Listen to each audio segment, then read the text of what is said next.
9வது சங்கீதத்தை எடுத்துக்கொள்ளலாம். 9ஆம் சங்கீதம் 1வது வசனத்தை நான் வாசிக்க, நீங்களும் கொஞ்சம் வாயை திறந்து வேதத்தை நேசித்து வாசிக்கும்படி கேட்கிறேன். அல்லேலூயா.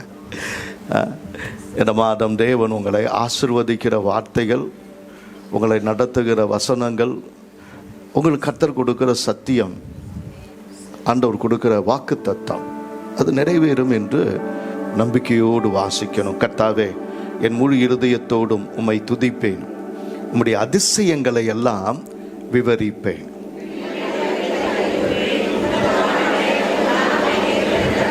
என் சத்துருக்கள் பின்னாக திரும்பும் போது உமது சமூகத்தில் அவர்கள் இடருண்டு அழிந்து போவார்கள்.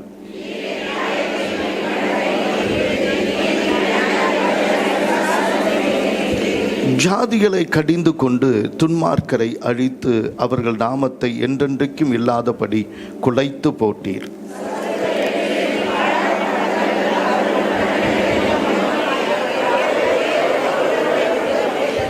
கர்த்தரோ என்றென்றைக்கும் வீற்றிருப்பார், தம்முடைய சிங்காசனத்தை நியாய தீர்ப்புக்கென்று ஏற்படுத்தியிருக்கிறார்.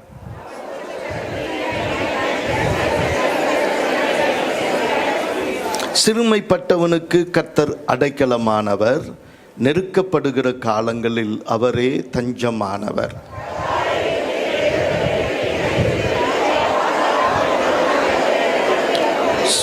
சீயோனில் வாசமாயிருக்கிற கர்த்தரை கீர்த்தனம் பண்ணி அவர் செய்கைகளை ஜனங்களுக்குள்ளே அறிவியுங்கள்.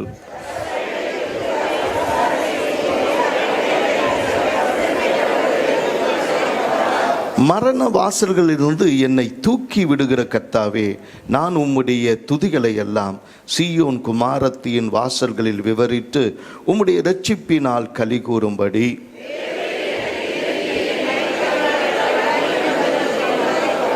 ஜாதிகள் தாங்கள் வெட்டின குழியில் தாங்களே விழுந்தார்கள். அவர்கள் மறைவாய் வைத்த வலையில் அவர்களுடைய கால்களே அகப்பட்டு கொண்டன.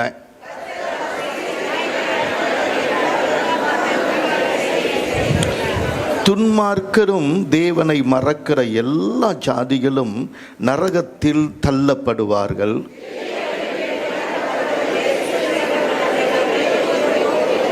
எழுந்தருளும் கர்த்தாவே, மனுஷன் பலன் கொள்ளாதபடி செய்யும் ஜாதிகள் உம்முடைய சமூகத்தில் நியாயம் தீர்க்கப்பட கடவர்கள்.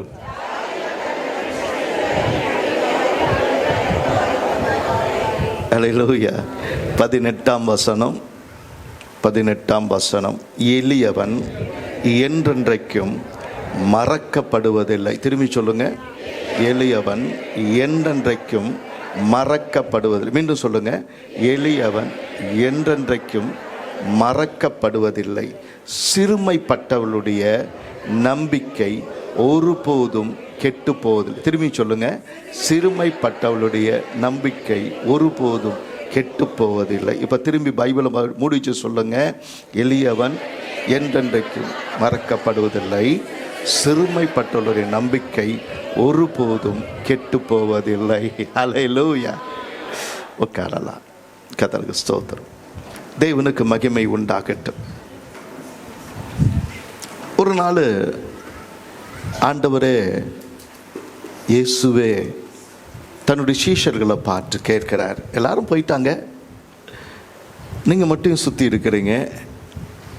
நான் சொன்னது பலருக்கு புரியல, பலர் புரியாமலே போயிட்டாங்க. நீங்கள் என்னப்பா நினைக்கிறீங்க? நீங்களும் போய்விட விரும்புகிறீங்களா? போகிற மாதிரி இருந்தால் நீங்கள் தாராளமாக என்ன பண்ணுங்க, போங்க அப்படின்னு சொல்லும்போது, பேதுரு இயேசுவை புரிந்து கொண்டதை விட இயேசுவின் வார்த்தையின் மேலே ஒரு புரிதல் இருந்து அவர் சொல்றாரு. யோவான் 6ஆம் அதிகாரம் 68ஆம் வசனத்தில் அந்த வார்த்தையை புரிந்து கொண்டு அவர் சொல்ற வார்த்தை சீமோன் பேதுரு. நல்லா சொல்லுங்க, சீமோன் பேதுரு. ஒன்று அவங்க அம்மா அப்பா வச்ச பேர், இன்னொன்று இயேசு அவர் மேலே வச்ச பேர்.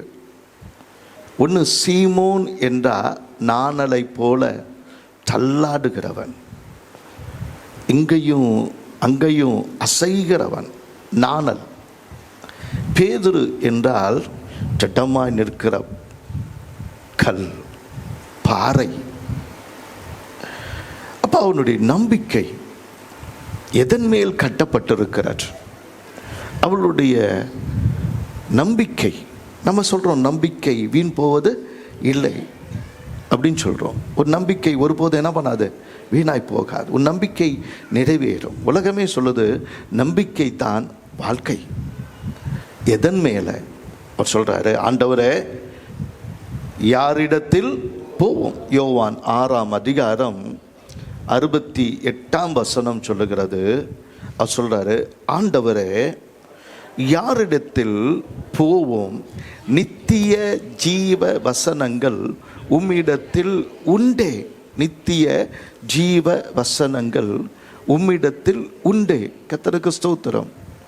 இன்னைக்கு மட்டும் இல்லைங்க, வாழ்க்கையின் முடிவு பரியந்த மட்டும் இல்லை, நாம் பின்பற்றுகிறது என்னன்னைக்கும் நம்மளை ஆசிர்வதிக்கிற கர்த்தருடைய வார்த்தை என்று விசுவாசிக்கிறவங்க கர்த்தரை மகிமைப்படுத்தலாம்.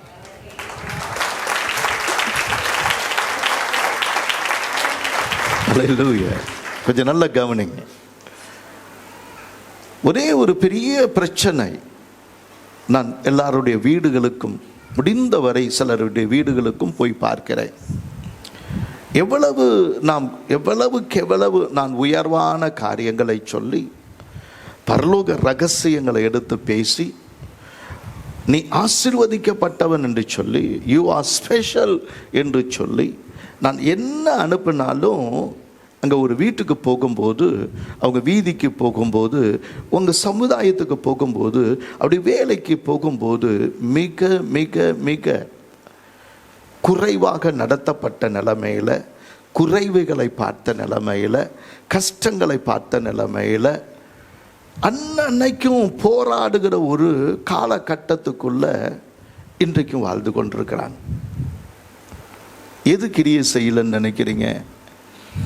வேதத்தை அறியாதது, கர்த்தருடைய வார்த்தையின் மேலே நம்பிக்கை வைக்காதது. உலகத்தினுடைய மிகப்பெரிய பாவம் எந்த பாவமும் இல்லை, அறியாமை. அந்த அறியாமை என்பது ஜீவனுள்ள தேவனுடைய வார்த்தையின் மேலே நம்பிக்கை வைக்க விடவில்லை. காண்கிறதை வைத்து நடத்தப்படுகிறவன் கர்த்தருடையவன் அல்ல, காணாததை விசுவாசிக்கிறவன் தான் கர்த்தருடையவன். இந்த வார்த்தையில தேவனுடைய வல்லமை இருக்கு. இந்த வார்த்தை நிச்சயமாய் நிறைவேறும். கர்த்தருடைய வார்த்தை என்னை சாதாரணமா வச்சிருக்காது. கர்த்தருடைய வார்த்தை என்னுடைய வாழ்க்கையில ஒவ்வொரு நாளும் அசாதாரணமான காரியங்களை செய்ய வைக்கும். என்னை கொண்டு தேவன் ஏதோ ஒன்றை இந்த உலகத்தில் செய்ய விரும்புகிறார். எனக்காக தேவன் ஒரு மாபெரும் திட்டத்தை என்ன பண்ணிருக்கிறாரு, வைத்திருக்கிறார். தேவன் உன்னை ஒரு மேன்மையான மனுஷனாய் பார்க்கிறார். ஆடுகளின் பின்னே நடந்து போன அவனை கர்த்தர் எடுத்து ஜாதிகளின் தலைவனாய் என்ன பண்ணாரு, உயர்த்தினார். ஒரு நாட்டை ஆள்வது என்பது சாதாரணமானது இல்லை. ஒரு வீட்டை நடத்துவது என்பது ஒரு சாதாரணமான காரியம் அல்ல. ஒரு ஆபீஸை ரன் பண்றது சாதாரணமானது இல்லை. ஒரு பிசினஸ் செய்யறது ஒரு சாதாரணமான காரியம் இல்லை. நீங்க 10 வேலை செய்றீங்க, ஒரு ஊழியத்தை நடத்துவது என்பது ஒரு சாதாரணமான காரியம் அல்ல. நான் 100 வேலை செய்கிறேன். கர்த்தருக்கு ஸ்தோத்திரம். எண்ணி பார்த்தீங்களானே அப்படிங்கிற ஒரு தோராயமா சொன்னேன். ஒரு சாதாரணமானது கிடையாது. ஆனால் எல்லாத்தை விட ஒரு நாட்டை நடத்துவது என்பது மிக சாதாரணமான காரியம் கிடையாது.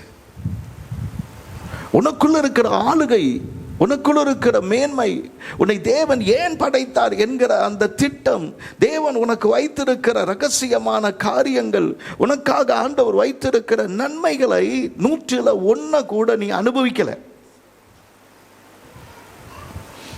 உன்னை குறித்து தேவன் வைத்திருக்கிற ரகசியம் என்னதென்று நீ தெரியல. நீ கஷ்டப்படுறது இந்த சமுதாயத்தினால் அல்ல, நீ கஷ்டப்படுறது நீ படிப்பறிவு இல்லாதனால் அல்ல, நீ கஷ்டப்பட்டு வாழ்வது என்பது உன் கணவனால் அல்ல, உன் மனைவியால் அல்ல, உன் குடும்பத்தால் அல்ல, உன் மேல் இருக்கிற அதிகாரியால் அல்ல, உன்னுடைய அறியாமை. தேவன் என்ன சொல்றாரு? எல்லாரும் என்ன விட்டு போயிட்டாங்கப்பா, நீ யாரு? நீ இருக்கிறிய, நீயாவது என்ன அறிஞ்சிருக்கிறியா? ஆண்டவரே, என் வாழ்க்கையினுடைய நோக்கம் ஏதோ என்று நான் நினைச்சிருந்தேன். இந்த மீனை பிடிச்சு ஏதோ வாழ்ந்துக்கலான்னு நினைச்சேன். ஆனால் என்னை அழைச்ச தேவன் ஒரு வார்த்தை சொன்னீங்க. அந்த வார்த்தை இனிமேல் நீ மீனை பிடிக்கிறவனா இராம நீ என்ன பண்ணுவ? மனுஷரை பிடிக்கிறவனா இருப்ப. அப்போ மீனை பிடிக்கிறவங்களுக்கு வர லாபத்தை விட ஒரு மனுஷரை பிடிக்கிறவனுக்கு தான் என்ன இருக்கு?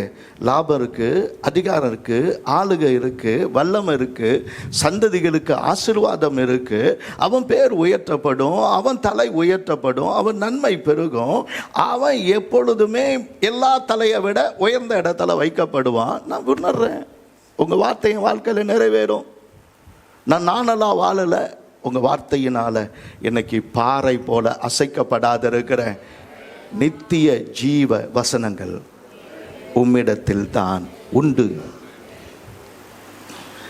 விசுவாசியே, நீ கிறிஸ்தவன் நான் சொல்ல விரும்பல.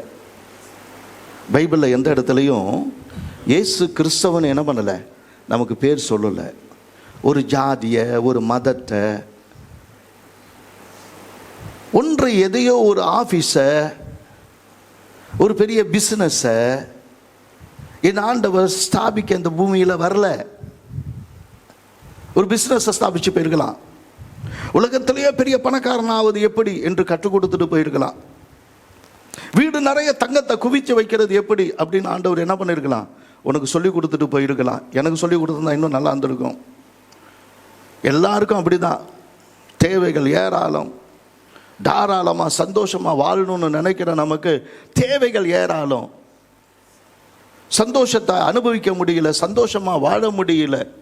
ஆனால் ஆண்டவராகிய கர்த்தர் என்ன சொல்கிறாருன்னா, உன்னை கொண்டு இந்த பூமியில் தேவன் கொண்டு வர விரும்புவது அவருடைய ராஜ்யம்.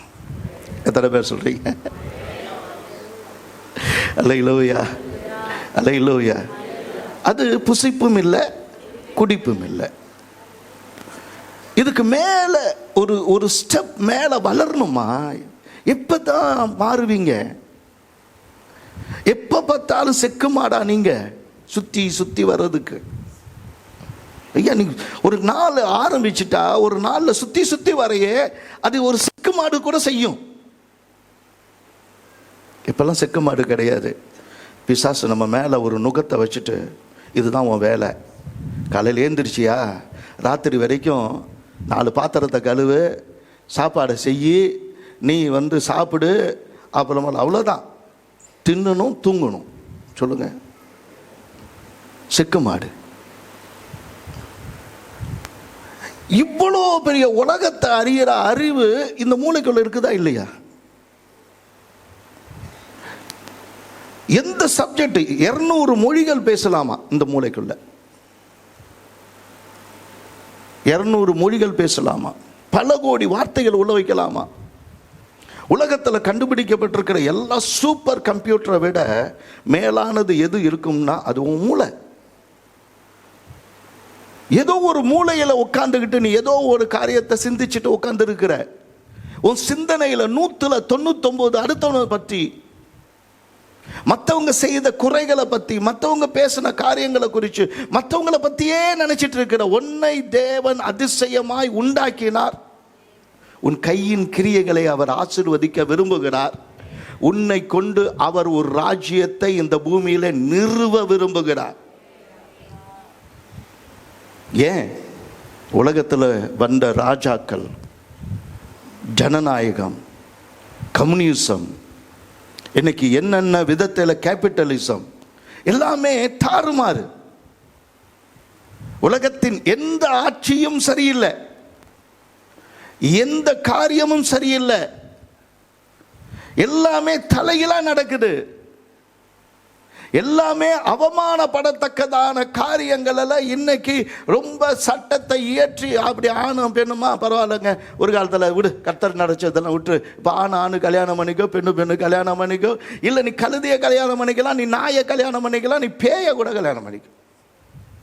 சட்டம் இறட்டுறான். புத்தி இல்லை, அறிவில்லை. எப்படி அவங்க சட்டங்களை பாருங்க. ஒரு காலத்தில் அறிஞர் அண்ணாவை பார்த்து ஒரு வார்த்தை கேட்டாங்க. என்ன கேட்டாங்கன்னா, ஐயா இவ்வளோ மக்களுக்கு விருப்பமும் இருக்கு, கஜானா காலியாகவும் இருக்கு, கொஞ்சம் இந்த சாராயத்தை மட்டும் கொஞ்சம் திறந்து விட்டுட்டீங்கன்னா, கொஞ்சம் கல்லு கடையும் சாராய கடையும் திறந்து விட்டீங்கன்னா ஒன்று கவர்மெண்ட் நடத்துறதுக்கெல்லாம் நிறைய உதவி கிடைக்குமே. அப்போ அறிஞர் அண்ணா சொன்னார், என்னுடைய சின்ன வயசில் எங்கள் வீட்டு எதிரில் ஒரு குடிகாரன் இருந்தான். தினம் அவன் மனைவி அடிக்கிறதும், அவன் மகள்களை பிள்ளைகளை கேவலமாக பேசுகிறதும், தாறுமாறாக நடக்கிறது என் கண்ணால் நான் என்ன பண்ணியிருக்கிறேன், பார்த்துருக்கிறேன். என் வாழ்க்கை இருக்கிற வரைக்கும் மதுவிலக்கு தான் தமிழ்நாட்டில் என்ன பண்ணோம் இருக்குன்னு. அந்த கட்சிகள்லேருந்து வந்தவங்க தானே எல்லாரும். இன்னைக்கு தமிழ்நாட்டிலையும் இன்னைக்கு காரைக்காலிலும் பாண்டிச்சேரியிலும் எது தாராளமாக ஓடுது? சாராய ஆறு. எவன் பெரிய பணக்காரனா மாறிட்டு இருக்கிறான்? எவன் அழிஞ்சிட்டு இருக்கிறான்? எத்தனை பேர் அழிஞ்சா யாருக்கு என்ன பிரச்சனை? ஏன் கல்லா நரம்புது? அதுதான் சமுதாயம், அதுதான் அரசியல். அந்த அரசியல் சாக்கடை ஆயிடுச்சு. ஒரு நீதிமான காட்டுங்க, நேர்மையான ஒரு அரசியல்வாதியை பாருங்க. ஒரு குடும்பத்தில் நிம்மதி இல்லை, ஒரு வீட்டிலும் சமாதானம் இல்லை.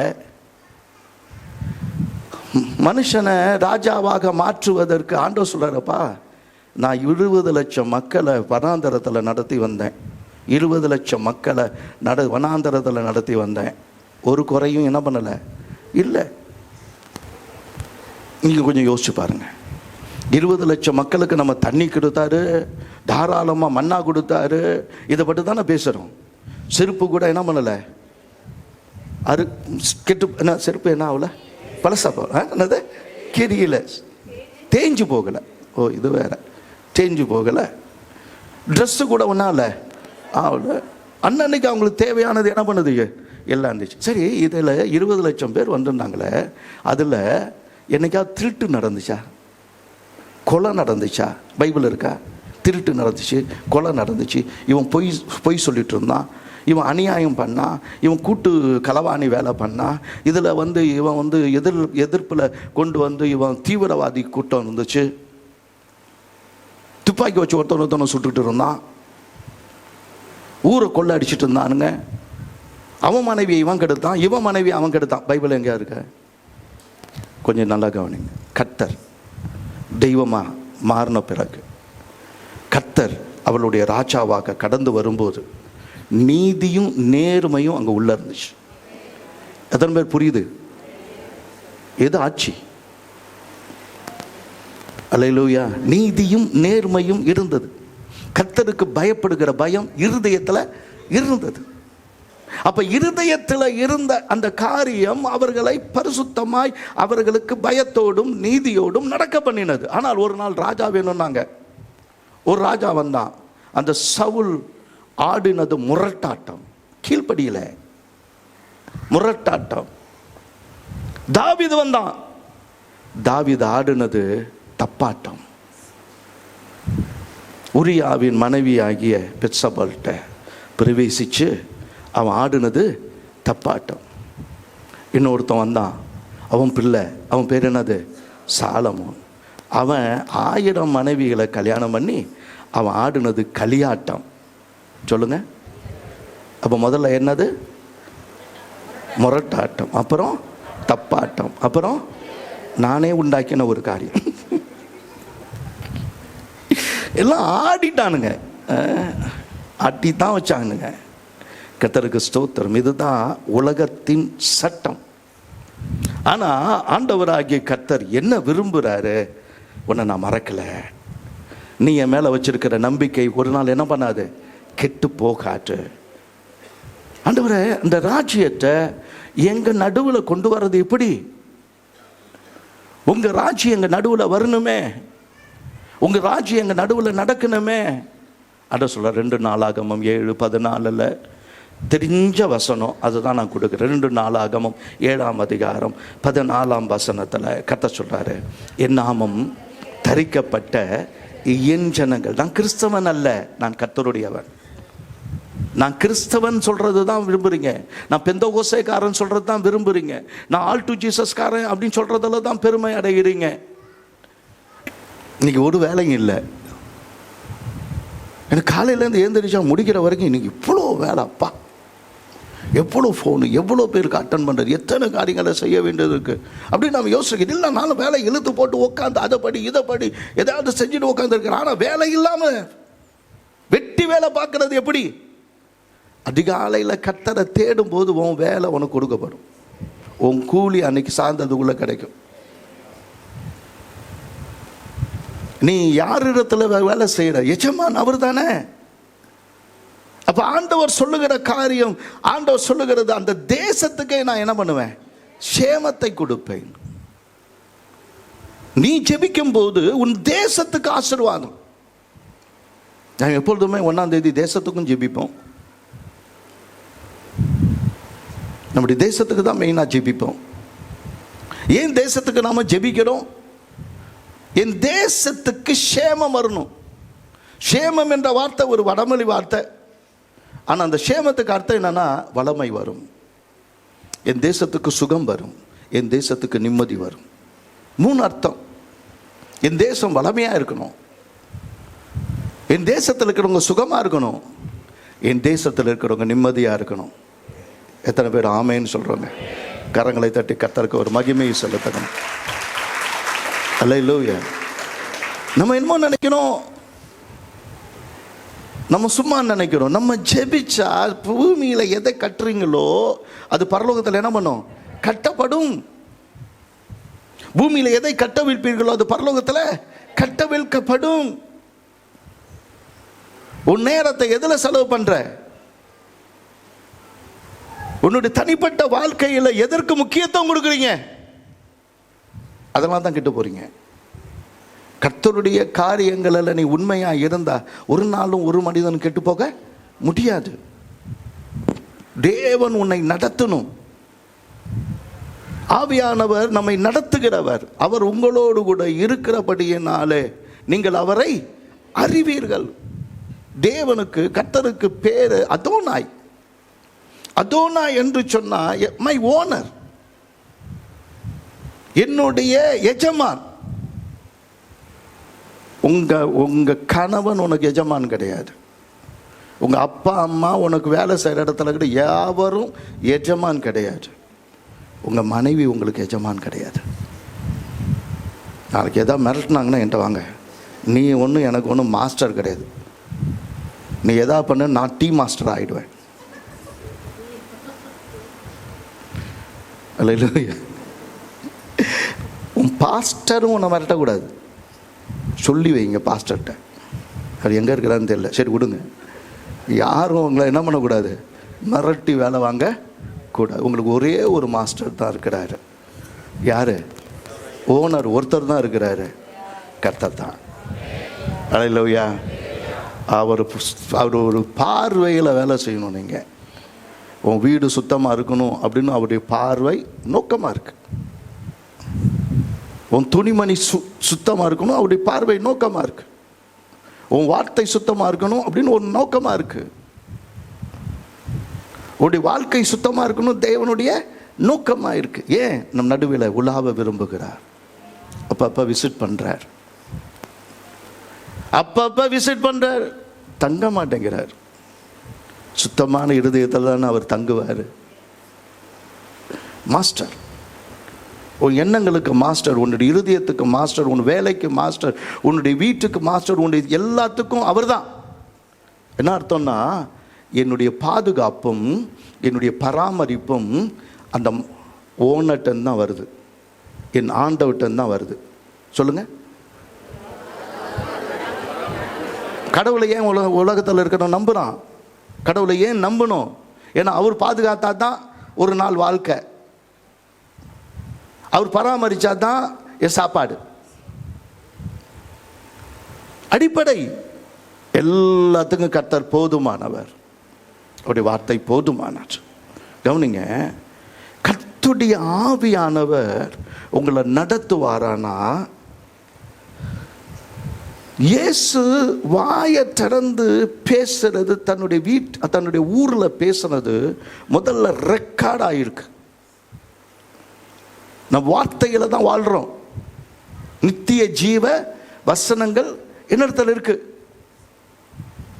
அந்த வசனத்தை எனக்கு கொடுத்துருக்கிறீங்க. அவர் வாயிலிருந்து வந்த வார்த்தை அவருடைய ஊர்ல இருந்து எப்படி வந்திருக்கு பார்த்தீங்களா? லூக்கா 4வது அதிகாரம் 18ஆம் வசனத்தில் வாசிக்கும் போது கர்த்தருடைய வாசிங்க, கர்த்தருடைய ஆவியானவர் என்மேல் இருக்கிறார். தம்பி, இங்கேருந்து வெளியில் போன பிறகு நீங்கள் வேணாம் ஆண்டவரை, நான் பார்த்துக்கிறேன். சகோதரி, நல்லா கவனிங்க. அடிக்கடி நம்ம சொல்ல வேண்டிய வார்த்தை, அடிக்கடி தேவனுடைய வார்த்தையில் நிலைச்சிருக்கணும். கர்த்தருடைய ஆவியானவர் என் மேல் இருக்கிறார். உன் நம்பிக்கை வீண் போகாது. சிறுமைப்பட்டவர்களின் நம்பிக்கை என்ன பண்ணாது? கெட்டு போகாது. தேவன் உன்னை மறக்கவே இல்லை, நீ தான் அவரை மறந்து போற. கர்த்தருடைய ஆவியானவர் நான் எப்படி வச்சிருக்கிறேன் சொல்லுங்க, திரும்பி வாயை திறந்து சொல்லுங்க, திரும்பியும் சொல்லுங்க. கர்த்தருடைய ஆவியானவர் தரித்திரருக்கு சுவிசேஷத்தை பிரசங்கிக்கும்படி என்னை அபிஷேகம் பண்ணினார். என் தலையில ஒரு கிரீடம் இருக்கு. அல்லேலூயா. அபிஷேகம். நீ அபிஷேகம் பெற்றவன். தேவன் உன் தலையை எண்ணெயினால் அபிஷேகம் பண்ணி இருக்கிறார். சொல்லணும், என் பாத்திரம் நிரம்பி வழியுது. அதனால தான் தரித்திரர், கிறிஸ்து இல்லாத யாருமே இந்த உலகத்தில் தரித்திரர். இந்த உலகத்தில் நீங்க கொண்டு போகிற மிகப்பெரிய நல்ல செய்தி, கர்த்தர் உன்னை நேசிக்கிறார், கர்த்தர் உன்னை கைவிட மாட்டார். என் இயேசு உன்னை நேசிக்கிறார். இயேசு உன்னை என்ன பண்ண மாட்டாரு? கைவிட மாட்டார். என்னை நிரப்பி இருக்கிற ஆண்டவர். ஒரு சின்ன பிள்ளை தேவனுடைய அபிஷேகத்தில் நிரம்ப முடியும். என்னடா இவ்வளோ நேரம் பாத்ரூமில் ஒவ்வொரு நீங்கள் தான் எப்பொழுதும் ஸ்தோத்திரம் பண்ணுங்கன்னு சொல்லிட்டே இருந்தீங்களாப்பா.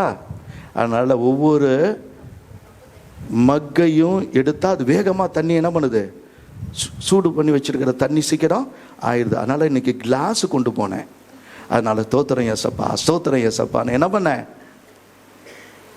அல்லேலூயா. வரமாட்டேங்குதே. நான் கேட்டு வாங்க வேண்டியதாக இருக்கிறது. சொல்லுங்க. இன்னும் ஒரு தடவை கேட்கவா? இன்னொரு தடவை கேட்கவா? அப்பா, அல்லேலூயா. சரி, நல்லா கவனிங்க. எவ்வளவு நீங்க நிரம்ப வேண்டியது நற்குணத்தில் நிரம்பணும், துதியில் நிரம்பணும், ஆராதனையில் நிரம்பணும், அறிவினால நிரம்பணும், ஞானத்தால் நிரம்பணும், தேவனுடைய ஆசீர்வாதத்தினால் நிரம்பணும். எல்லாத்துக்கும் மேல தேவனுடைய அபிஷேகத்தால நிரம்பி இருக்கணும். எத்தனை பேர் விரும்புறீங்க? அல்லேலூயா, அல்லேலூயா. உலகத்துக்கே படி அளக்கிறவங்க இங்க இருக்கிறீங்க. யோசேப்புகள் இங்க இருக்கிறீங்க, தானியேல்கள் இங்க இருக்கிறீங்க, ஷாத்ராக் மேஷாக் ஆபேத்நேகோ இங்க இருக்கிறீங்க, எஸ்ராக்கள் இங்க இருக்கிறீங்க. அல்லேலூயா. யோவானை போல இயேசுவின் மார்பில சாய்ந்து கொள்ளுகிற அந்த அனுபவத்தை உடையவங்க இங்க இருக்கிறீங்க. தேவனாகிய கர்த்தருக்கு முன்னாடி நின்று யாரிடத்துல சொல்லுவான்? ஆண்டவரே, ஜீத்திய ஜீவன் தருகிற வார்த்தை உம்மிடத்துல தான் இருக்கு. என்னை நீர் மறக்கல, என்னை நீர் கைவிடல, என் நம்பிக்கை ஒருபோதும் கெட்டு போவது இல்லை.